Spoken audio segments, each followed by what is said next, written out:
But that required me having a hard conversation with myself to say, do I think I'm worthy of my own investment? Hello, beautiful people. Welcome back to my channel. I hope that you are all doing well. Today, I am going to be sharing 6 things I have learned as I turned 26. If you didn't know already, my birthday was on Thursday. May the 4th be with you. Yes, my birthday was on Thursday. I turned 26 years old, and I can genuinely say I am the happiest, healthiest, and most confident version of myself I have ever been. And this has definitely not been an overnight thing or the result of just one day's work. It has been 26 years of pain, lessons, successes, failures, trying, and work.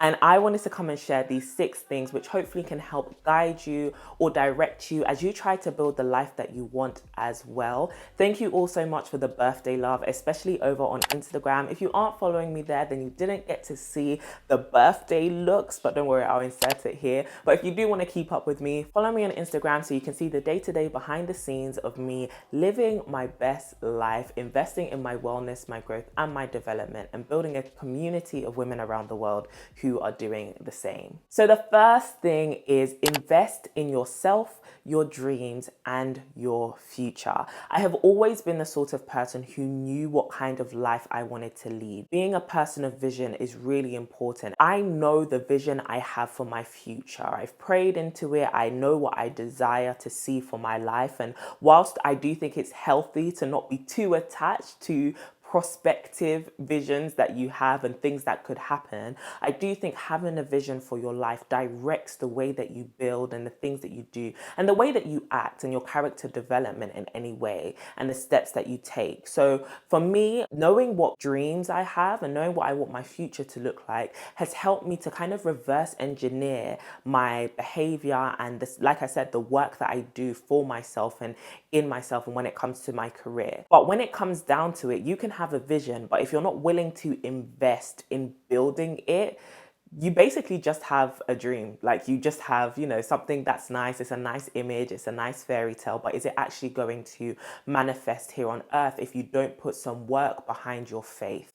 And one thing I've realized for myself is money and investing, like let's actually talk about investing from a monetary standpoint, has always been something that I have been quite tight about, because for me, I grew up seeing that, you have money and you really have to steward it wisely. And so over the last year, I have really been going back and forth about what is the best investment for me to make right now for my life. And if you guys know, I spoke about it very openly. I speak very openly about so many things on my channel, but I've been saving to buy a house. I want to buy a house in the future, as many of us do, but I had my house deposit, savings there, and I was kind of looking at it last year thinking, okay, I've got this deposit here, but realistically, I've just moved into an apartment with my best friend. Am I going to be buying a house in the next year or two? And my answer was kind of like, no, and I'm not really in the position to do this in the way that I really want to yet. And so I looked at my savings that was sitting there and I was like, what could I do with this to invest in myself and the dreams that I currently have? And if you guys know, last year I decided to do a whole gap year and, fulfill my childhood dreams. And I decided to go traveling around the world. And I took a large sum of the money that I had put aside towards a house deposit to really live my life now. And that was definitely a big risk. And for some people, they would say that was a waste and it wasn't an investment. And I completely understand. But for me, I realized that if I want to build the life that I want, there's a part of me that has to not just look into the future, but also look at the right now. And for me, a priority was making the most of my 20s, making the most of, the freedom that I had in my 20s. And that looked like traveling the world. And so kind of planning myself and planning my finances to know, okay, if I travel and I invest in making these memories and doing these things which will actually make me happy and allow me to look back on my 20s and say, yeah, I did that well, it's actually going to require some financial planning and it's going to require some financial sacrifice. Do I think I'm worth that sacrifice? Do I think those memories are worth that sacrifice? And I had to really, address my relationship with money and think about the mindsets that I had regarding what I considered to be a useful use of money. And I think a lot of us, let our youth pass away from us, or we allow ourselves not to enjoy the fruit of our labor because we think, nah, if I have money, it has to be used for, a house, it has to be used for XYZ. But it's like, nah, you can actually allocate some funds, not all of it, I'm not gonna lie, the whole house fund was not blown on just gallivanting the world. I do think it's good for you to think about how you can invest in your dreams, not just in the future, but also right now. But also doing things like investing in getting my certificate of specialization in leadership and management. I finally finished my Harvard courses, guys, and I am done. That was something that I really wanted to do for myself as an entrepreneur, as somebody who is, involved in leading a digital community of women. I wanted to be equipped in knowing how to do it best and how to use influence for positive impact, how to lead an organization, how to implement and execute strategy. Those are things that I wanted to learn from a business point of view. Investing in getting those certificates was something that was important to me. And so I put my money into something that was important to me and which would hopefully reap benefits in my near and late future. Looking at, okay, outside of just, the grand assets that people tell us to invest in, I am actually my greatest asset. My mind, my personal brand, people's perception of me, as well as my actual wellness and my body is my greatest asset, because it is that which is the vessel that allows me to carry out the work that is in my heart and God has given me. And if I don't invest in doing these things, I will either lose time or I will also lose effectiveness in making sure that I can execute what it is I have been called to do. And so reevaluating what I saw as an investment and also seeing myself as worthy of that investment was a huge shift in my mindset. I'm actually happy, I'm healthy, and I've done things which have made incredible memories, which means that I feel like my time has not been wasted. I feel like my youth has not been wasted. I've done the things I wanted to do, and I really trust that in the future I won't have regrets about that. But that required me having a hard conversation with myself to say, do I think I'm worthy of my own investment? Investing in my education, investing in my experiences, investing in my mind, and investing in my dreams ultimately. The next big lesson that I learned is let old things pass away. For me personally, this didn't really dawn on me until it was my actual birthday on Thursday. So many people were sending me messages, as people do, thankfully, wishing me a happy birthday, praying for me, but also just expressing their gratitude for me as a person.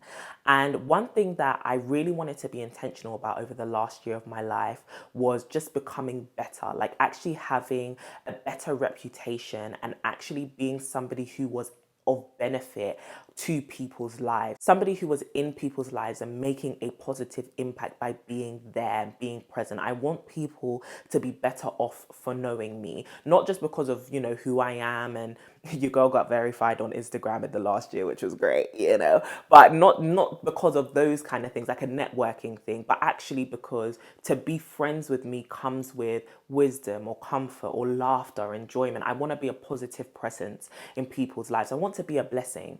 And one thing that the day made me realize was, wow, I'm actually a blessing to people's lives. Not in a very arrogant way, but in what was expressed to me, it felt like my changes as a person, my character development had actually worked. But one thing that I struggled with was identifying with the adjectives that people were using to describe me. There were certain words that people were saying about me that I was like, oh, people perceive me as this, and they were beautiful. They were so kind of people to say. I remember even having a meeting with my manager and them using a word to describe me, which was nurturing. And I was like, I've never seen myself as a nurturing person, but that's because I've refused to let the old things pass away. And I use this term because it's used in the Bible about how, once we come to know Christ and God has forgiven us and we've accepted, his salvation, the old things have passed away and they're gone. Like, they're actually gone. But sometimes because of my perfectionist tendencies, which I have realized is a form of idolatry, I can sometimes struggle to let go of the past things, and I hold myself to my past failures, and I become so meticulous about my performance that I struggle to forgive myself when I make a mistake. And one thing I've realized is I'm so blessed to have people around me who have allowed me to change and actually embrace the fact that I am a very different person to who I was maybe 2, 3, 4 years ago. And I need to allow myself to see myself in that different light and to trust that the work that God has done in me is actually working.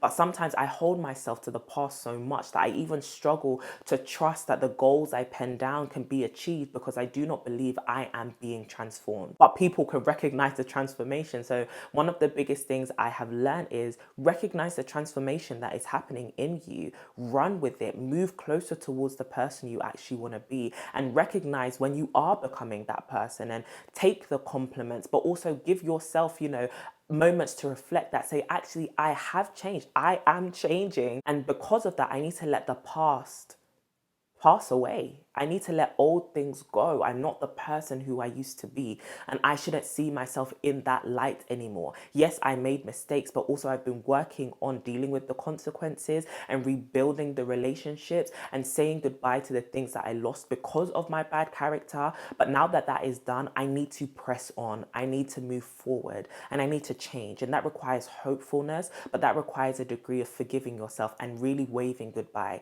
to the girl that you used to be. And upon turning 26, I've realized I am completely new. I am a very new woman. I am really the woman that I wanted to be at 26. I had to wave goodbye to, the old versions of Courtney that existed, which may not have, lived up to my expectations, but have all been a part of making me the person I am today. So yeah, I'm no longer confined to who I used to be, and I'm so thankful other people recognize that, and I'm coming to the recognition of that too. The next thing is healthy relationships will make you happy. For me, I have thought that like the amassing of things would make me a happy person. Once I get this, once I buy that, once my paycheck looks like this, once I start making this certain amount, once my businesses are thriving and I've been acknowledged by these people, then I will be happy, No, happiness isn't those things. And if you watched a recent To My Sisters episode where we were talking about materialism and being a material girl, but also inspecting your motives and even prosperity gospel, we went into a lot in that episode, then you'll know that we've been having a lot of reflections. And I personally have been reflecting a lot on my relationship with possessions, material things, and materialistic goals. Sorry, something big just really flew outside of my window. That is ugly.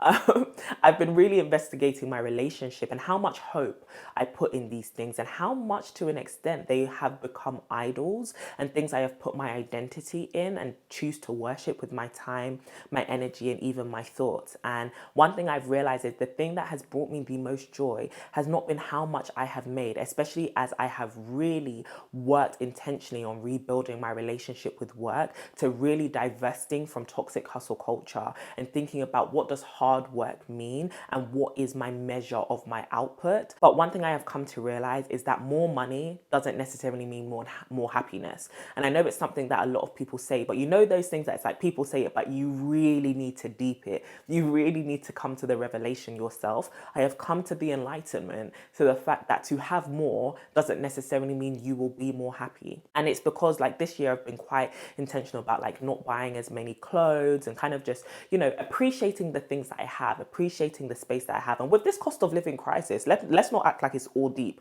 With this cost of living crisis, I've also had to be very, realistic with myself that, baby girl, you are doing well, but live within your means, And I've loved that I've been able to have that honesty with myself. And I've really allowed God to work on my heart and what I seek validation in.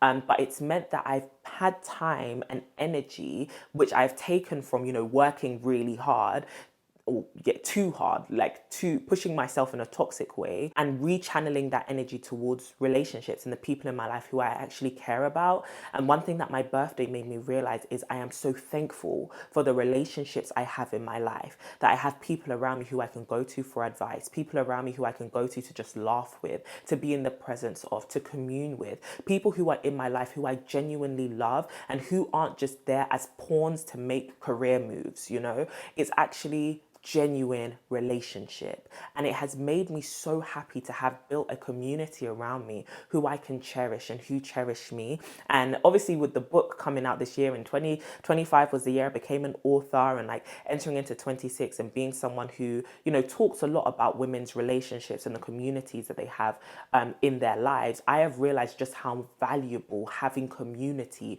really is. And I've written a book about, lifelong friendships with my best friend, but realizing that I'm actually living that out. And there was a compliment one of my friends gave me yesterday at brunch, that Courtney, you have genuinely become a better friend.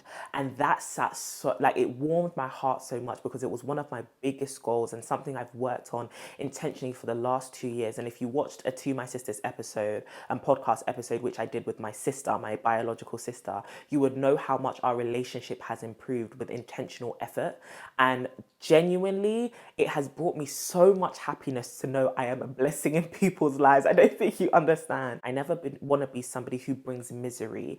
And upon self-reflection, I've realized that some of my actions and some of my past character flaws were bringing people a bit of misery and discomfort. And genuinely contending with those things and speaking with people and allowing myself to improve as a friend and loving people with all of my heart has brought me so much joy. It's indescribable. Next is stay consistent and disciplined. This is particularly around my physical health. I've been looking at, when iPhones give you like, oh, picture memories, and this is what was happening 2 years ago, or even Instagram, like Instagram stories will show you a year ago, this is what was on your stories. I've been looking at myself and thinking, I look so different. So different. And my skin looks healthier. I am genuinely glowing. I am glowing and growing. I feel healthier. I can tell my body looks different. Am I where I want to be yet? No. But upon reflection, which is why it's so good to take pictures and not just rely on the scale, but to look at, these non-scale victories and non-metric based measurements of your progress. And even yesterday, like, I flexed my arms, and girls, I could feel my triceps, they're growing and stuff like that. It just made me realize, like, there is benefit to staying consistent and staying disciplined, and to actually pursuing what you want with long-term consistency. Because I think when it comes to goal setting, so many of us think about how we can transform ourselves, not just when it comes to weight and health things, but like how we can transform our lives in a short stint of time, when it's like, actually, sometimes you have to see these things as longer processes than you would like. And I definitely had the goal of, like, I would lose 100 pounds in a year, but PCOS, hormonal imbalance, and all of these insulin resistance said, maybe not now, as well as lifestyle changes. And I've realized that, okay, this is probably going to take longer than I want, because it's a whole lifestyle change. And so let's not rush it, but let's stay consistent and disciplined, and let's stay committed. Let's not try to burn all the fuel at once. Let's allow it to last so that the candle can keep burning. And that's what I've realized with myself, with my physical health, as well as things like reading my Bible or being a part of community. Things don't change overnight. They actually require you to stay consistent. You can't read the Bible one day. Even if you read the whole Bible in one day, it wouldn't change you unless you allowed yourself to meditate on the scriptures daily. And so if you don't stay consistent and you don't stay disciplined, a short burst of concentrated, immense effort isn't going to change your life, right? It's going to drain you most likely. But what will change your life is small, consistent effort, getting 1% better every day, as they say. And that requires consistency and discipline. And I have seen the fruit of that in my life, even with To My Sisters, staying consistent with delivering good quality episodes every single week for the last 2.5 years has built such a beautiful sisterhood. Staying consistent in character, staying consistent and disciplined in wanting to serve people in integrity has birthed something so beautiful and impactful, but it required consistency and discipline. And so I'm really cherishing these things as I get older as well. And I think it's just, it's something I'm going to move forward in with life in general. The penultimate thing I will share before I get to my last point is get wisdom. Okay, the Bible says that the the fear of the Lord is the beginning of wisdom. And one thing I've realized when navigating through the world and talking more on the internet and thinking more about life, relationships, and being someone who, thankfully, and I'm so grateful for this, people go to hear life advice, I've realized that a lot of us lack wisdom, and we don't know what to do with ourselves, and we don't know what to do with life because we lack wisdom. Wisdom will allow you to discern things. Wisdom will allow you to understand what order things should be done in. Wisdom will help you navigate relationships. Ultimately, I think a good life is built on wisdom and its principles. And for me, my relationship with God has been around God. Help me change my mindset to understand and see the world the way you do, because you created it. And there are forces, there are principles which we need to abide by. And even if it feels like it goes against my best interest, I have to trust that your ways are higher than my ways. Your thoughts are higher than my thoughts, and that you are the true wise God. And I need to trust you to give me wisdom so I can navigate in the world and navigate my calling in a way that actually benefits me ultimately. One of the books which I love, and I've mentioned it quite a few times, is Holier Than Thou by Jackie Hill Perry. And in that, she mentions that the principal thing is that we have to trust that God is actually good. And so navigating through God, I can ask you to help me navigate through my life, because I trust that the advice that you give me, on the instructions you give me, are based on the fact that you are actually good. And so choosing to pursue life in a wise way has been, for me, a decision to depend on God and to not just navigate the world in a way that I think is smart, because I've done that before and it's led me to burnout, it's led me to heartbreak, it's led me to, feelings of unworthiness. And so allowing myself to really trust God and build my faith has allowed me to grow in wisdom. And thank God I can actually share that with women, in the world, through the podcast, here on my channel, and just in my actual life, being able to give people advice, but also being able to know what to do in my own life, and surrounding myself with wisdom as well, has made my life immensely better. And it's not just about amassing information, but it's knowing what to do with that information. And so surround yourself with wise counsel, read books, learn more about life, but also reflect and think about what is actually in the best interest of my future. How do I navigate relationships, and what do I actually want out of them in a selfless way, but also in a way that builds me up as a person. And that has required a lot of prayer, a lot of introspection, but a decision to dedicate myself to living in a wise way and not an impulsive way. So get wisdom. And finally and ultimately, be patient. This year has taught me, girl, it's not every prayer that will manifest overnight. Let's be honest, okay? It's taken many years for some of the things that I have always dreamt of to manifest, even as it stands now. And it may take another many years for some of the things that I am praying for to manifest. But I will be patient because it is coming. And one thing that I've really seen God working on in my heart and on me as a person is my impatience, and how much I try to work to make things happen quickly, or how much I want things to happen quickly. And so 25, 26 taught me that you have to be patient. Every day is going to come, and it's going to come and go quite quickly. The years are going to fly by. Ultimately, time really is relative, but wait, right? Wait for the good thing to come. I've been really sobered by the fact that if I'm going to wait for the right thing, it may take a bit of time. And yes, there are things that happen at a supernatural speed, which is super fast.